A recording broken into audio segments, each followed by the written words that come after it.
Private equity has fundamentally changed.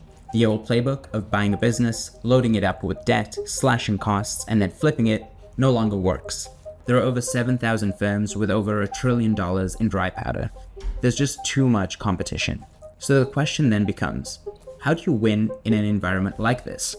The answer is value creation, actually improving the business that you buy. In this video, I'm going to break down the 5 levers that you can pull to increase the enterprise value of any company that you acquire.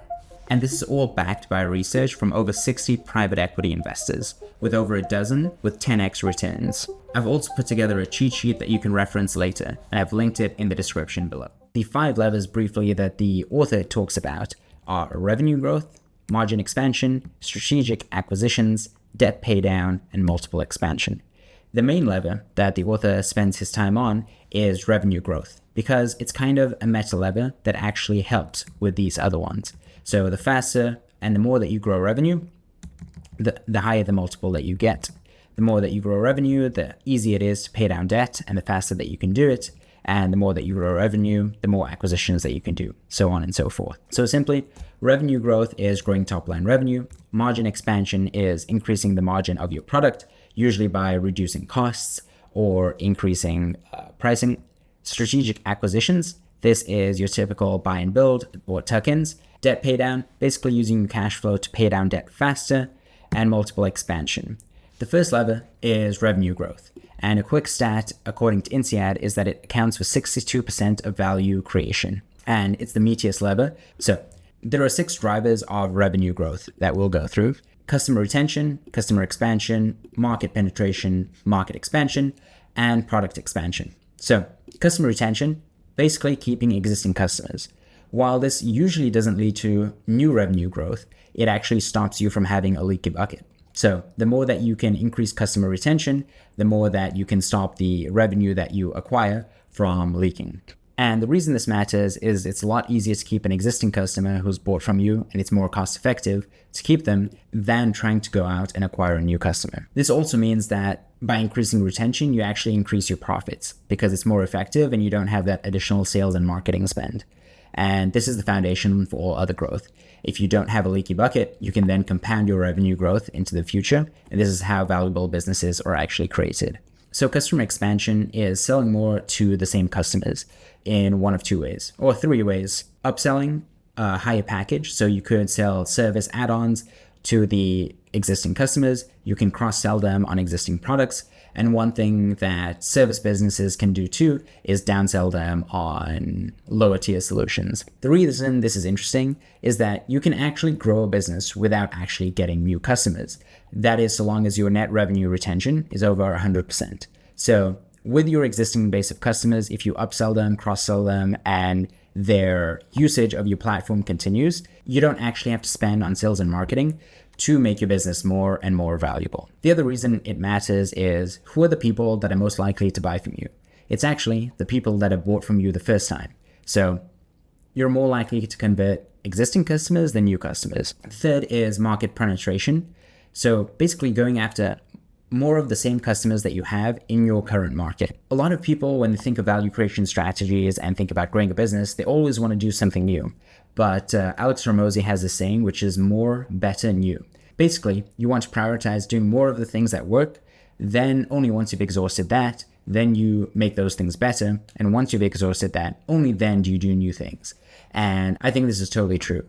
And so does the author in this book. So you want to go after more of the same types of customers that you already have before expanding your market to adjacent markets or selling them new things. And the main reason that this matters is that it's low risk. You've already proven that it works, and it's a lot easier to dominate your core before expanding. And the author gives an example of Walmart versus Kmart. Walmart dominated Arkansas for years before expanding. So they built a ton of density, logistics, supplier relationships in every core market. But Kmart wants to expand as fast and as quickly as possible. So they did that, but it spread them too thin, which meant that they eventually died. Netflix had a similar approach. They didn't expand geographically until they couldn't expand anymore within the US. The main reason this happens is As a founder, as a CEO, you get greedy. You want to expand as quickly as possible and as much as possible. But if you can focus on creating a stable foundation, this allows your company to endure and continue to increasing enterprise value. The next lever is market expansion. So entering adjacent markets. Let's say you're HubSpot back in the day when you only sold marketing tools. Once they started to exhaust that market, they started targeting an adjacent market, which was sales teams at the same organizations. And the reason this works is once you've dominated your core, you can leverage your existing capabilities, whether that's customer relationships, pain points that you've solved, and understanding of the problem space to actually expand. A few different ways that you can do this are expanding to new geographies, new verticals, and new segments, or new use cases or new channels. In the book, the author gives an example, or two examples. The first is of Cosmopolitan Yogurt. They were a magazine, but they launched a yogurt line. It was a total adjacency failure. Just because they had a good brand in the magazine space didn't mean they could actually dominate the dairy industry or the dairy aisle. Nobody cared about that in the dairy aisle, so that failed. If you take Amazon Web Services, on the other hand, Amazon.com had built the infrastructure, and they were one of the few companies at the time that had seen this sort of scale. And they were one of the few people that had actually been able to solve it. The next lever is product expansion. So developing new products to sell to your existing customers. The challenge here is that most startups fail because there's no market need for their product. And so just because you built one product that works pretty well for your customers and they like it and they pay you for it, this is no guarantee that the next product that you build will face the same success. So what you want to do is make sure that you validate that your companies are willing to pay for this and will use this before actually building it. And the last one is pricing optimization. A lot of companies leave money on the table because they're not optimally priced. One way that this happens a lot is companies, especially founder-operated companies, are using cost-plus pricing. They basically take what it costs them and add some margin on top and then package that and sell that to their customers. But the best way to improve your pricing is actually through value-based pricing. I have a whole video that actually goes through how to update your pricing after you've bought a video, and I'll link that in the description below. So be sure to check that out. The reason that increasing pricing is important as a lever for increasing revenue growth is actually it's perhaps the lowest risk and the highest leverage move that you can do. Just increasing prices 1% typically boosts profit by 11%. And often it doesn't take that much work to do, and it's pretty low risk. In terms of pricing, there are a few red flags that you can notice in a business where this actually signals opportunity for you as the acquirer. So if they have high retention and no recent price updates, basically customers are happy and anchored to that product and you have room to increase pricing. If you have a high close rate, typically above 40%, and you have little pushback, especially if it goes to 60, 70, 80% close rate on your sales calls, you're probably pretty underpriced. And then the last one that I'll touch on in this video is one size fits all pricing. What you might be able to do is price according to people's willingness to pay and the value that they get out of your software. And so this can be by restructuring your pricing tiers and also adding upsells and cross sells to make sure that they're paying for more of the value that you create. So that was lever number one, revenue. The second is increasing margins. So there are two ways to do this. You can reduce costs or you can improve scalability. So the author does give a warning that this is less impactful than it was in the 1980s, where revenue growth and multiple expansion dominate enterprise value. I would say that is largely true, but has changed in the past couple of years due to AI. One of the things that I work on at Beacon is implementing AI, both for revenue growth and also decreasing costs. And one thing that I see every day is that a person with AI, i.e. me, I can do something in 4 hours that it used to take me 40 hours to do. And I know this because I typically do it manually the first time before automating it. By the way, if you want help with implementing AI in your business to increase revenue and growth, you can also book a call with me in the description and I'm happy to help. But back on the point of AI allows you to reduce your labor budget and replace that with tokens or inference. And so now we have a new avenue of margin expansion. I've listed a few winning moves, which is what the author calls it, for ways that you can actually achieve margin expansion. So customer self-service. So in the past, this was portals, FAQs, chat, knowledge base, etc. Now with things like Fin and Intercom, you can have AI actually interface with the customer and actually solve those problems for them. The next one is controlling scope creep. So just making sure that if you are adding more features, more services for your customers, that you actually charge them for that and stop giving away unpaid work, because you still incur a cost as the business. The next one is reducing customer acquisition costs. This one is pretty obvious. Spend less on acquiring a customer. Easier said than done. A few of the ways that the author mentions you can do that is like killing low ROI channels, doubling down on your best channels, and tightening your targeting. Yeah, pretty obvious, harder to do in practice. Automating repetitive processes. This one is especially interesting now in the age of AI, because the scope of things that you can automate has increased perhaps tenfold or 100-fold. Before, you had to have a deterministic workflow, a workflow where it was very clear if then that. But now you can have things that have some sort of variability in them, some human judgment that you usually would have. You can now automate that with AI and AI agents. So this is a particularly interesting one, especially for companies that have that DNA in-house. The last one is zero-basing the budget. So zero-basing the budget, every year you justify every dollar from scratch. This allows you to find all the hidden waste that you have and not just carry over budget that you've had because this is just the way that you've done it. So the last thing here is I just want to mention a limitation for margin expansion.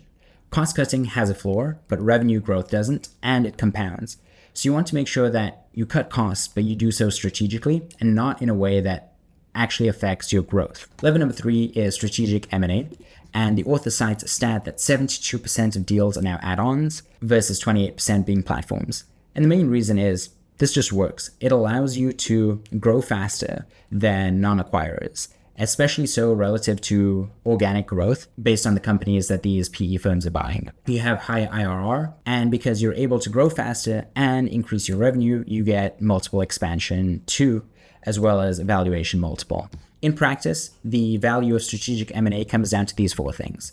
So revenue synergies, basically cross-selling existing products, expanding to new markets and new channels, and combining customer bases. Then eliminating redundancy. Often you see this in terms of back office roles and back office software. So you don't need 2 HR teams, you don't need 2 tax teams, you don't need 2 RevOps teams. So a lot of the back office work, you can consolidate spend and you get economies of scale on your software spend too. Lower cost of capital. If you have a bigger company, you can command cheaper debt. And so you have less money to pay down on your debt expense. And then higher exit multiple, which I mentioned previously. Faster growth and higher revenue commands a higher exit multiple.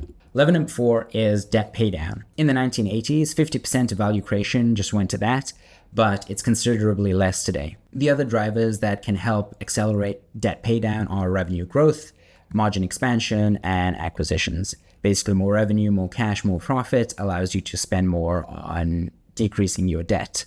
In terms of other ways that you can decrease your debt or increase your debt paydown is just having fast receivables, making sure that you have contracts in place such that you can receive money faster, and making the experience of getting people to pay you a lot easier, having options to lease your equipment versus buying them, also negotiating your credit terms with your vendors and your payment plans are ways that you can increase your debt paydown. And the last one is multiple expansion. Bain cites this as 50% of the value in the current cycle.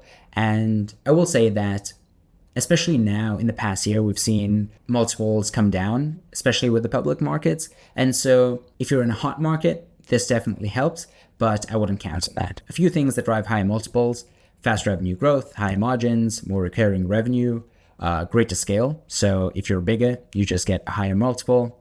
Showing a track record of excellence in terms of acquisitions. So it's assumed that this can continue in the future. Lower customer concentration. If you have high customer concentration, there is a risk that one or multiple of these customers can leave, and this can dramatically decrease the revenue of the business. And then also, if you have a position in the market where you have a strong brand, you're either the only or the de facto solution, that gives you a higher multiple on exit. So there are a few ways that you can position yourself such that you can command higher exit multiple. If you reposition into higher growth markets, the market will look at that and pay a premium for that. If you're in a hot market that is growing quickly, Another way is shifting more of your revenue to recurring revenue. So instead of just having one time, let's say you're an e-commerce company and people buy creatine from you and they do it on a one-off basis, perhaps you want to enroll them in a subscription that happens every 3 months. They get a top up of their creatine. This shows acquirers this is a healthy business that will continue to compound. Another way that I've seen this done is primarily services businesses transitioning to software and introducing a software product. Especially now with AI, another thing that you could do is transition from services to AI-enabled services, and that will command a high multiple. Reducing customer concentration, pretty standard. Doing reverse due diligence on your own company. This is pretty interesting because basically this is how you uncover issues before your buyers do. Think about, hey, what would the end buyer want or be concerned about when we go through due diligence? And let's try and correct that before we actually get out into the market. And you want to do this 12 to 24 months before exit. I might say even longer before exit, because it then shows you've identified the risk, fixed the risk, and then you can show growth off the back of that risk too. One example the author gives is that his real estate agent told him that his house was ugly. It was painful on his ego, but allowed him to fix the house, and he was able to get more money for it once he actually sold it. Another way is crafting a compelling exit story. So if you can position yourself as one of a de facto solution in a hot space and showing that you have ample room to grow in your market, that's one way to do it. And the last way is to just show, don't tell. Back up every claim with data.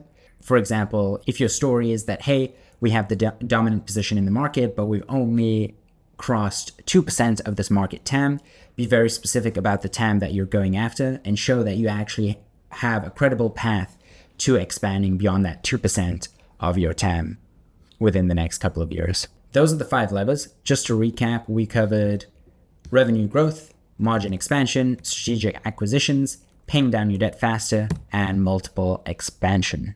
For the purposes of keeping this video brief, I won't go over the talent and culture levers, but I will link this cheat sheet in the description below so you can go over that yourself. What I will cover is going over the timeline and the success factors that determine whether you can actually carry out this value creation plan. So what you want to do is to make sure that you have a plan in place while you're in due diligence, because it allows you to understand the facts of the business and understand how you can actually potentially grow it. The way that we do this at Beacon is we have both our finance team and M&A team speaking to the founders and doing due diligence, as well as our value creation team actually going in, looking at the metrics and seeing what we can reasonably do to improve the health of these businesses. Another thing that we do is we'll look at it both from a spreadsheet lens, so data, and also a human part. So we speak to a lot of the end customers of the companies that we're looking to acquire to truly understand why do they use this software, why do they spend so much money on it before we actually acquire it. And often what we find in these customer interviews is that the reason that they use this software is totally different to what the founder CEO actually thinks. And there are some easy wins that we can actually do to increase the value that these customers get from the software. And it also gives us ways to message this product better when we try to expand and go after new logos and new customers. Another thing that's important to mention is you don't want to come up with a list of 100 things that you're going to do to this business.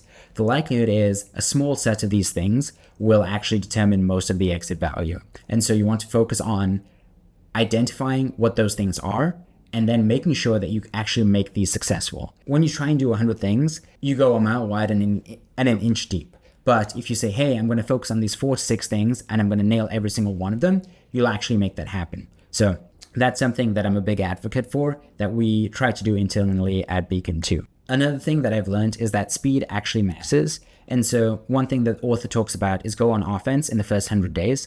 We definitely believe this too, because the company that you're acquiring, the team, the CEO, they're all under the impression that a lot of things are going to change. In the same way that when a customer first makes a purchase, that's when they have like the highest energy and the most likelihood to actually carry out any action that you want them to.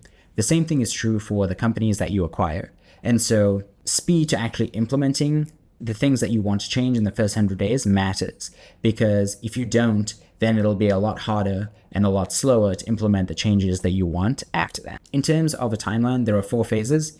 Pre-close, you want to identify the hypotheses you have around value creation, make sure to validate that with data, prioritize the few things that you're actually going to do, assess the talent that's on the team, making sure that you have the team in place to actually carry out the things that you want, and if not, have a plan to bring those people into the team. On day one, winning first impressions with the acquired team, making sure that you communicate clearly and empathetically with them, and create a direction for the team. The vision of like, hey, this is who we are, this is where we want to go, and here's how we're going to do that. If you have any changes that you need to do, get them out of the way as soon as possible. This can mean layoffs, this can mean org restructures, and things like that. And then in terms of the first 100 days, you want to bag some quick wins. This is very important for building credibility with the team that you've just acquired. You want to make sure that you fill all the talent gaps, address cultural misalignments, and then try and make as much progress on your value creation levers as possible. And then as you're holding the company and improving it, you want to do your M&A if you have that. Make sure you do your reverse due diligence before you go out for an exit, craft your story, and continuously build on your key metrics. That's all I'll leave you with. Just as a reminder, this cheat sheet will be in the description below. So we've covered value creation and the 5 levers to increase the enterprise value of the company that you buy. One of the people that does this best is Alex Hormozi at acquisition.com. In this video, I break down exactly how he does it and how he's able to take a business and 10x the value in just 6 months.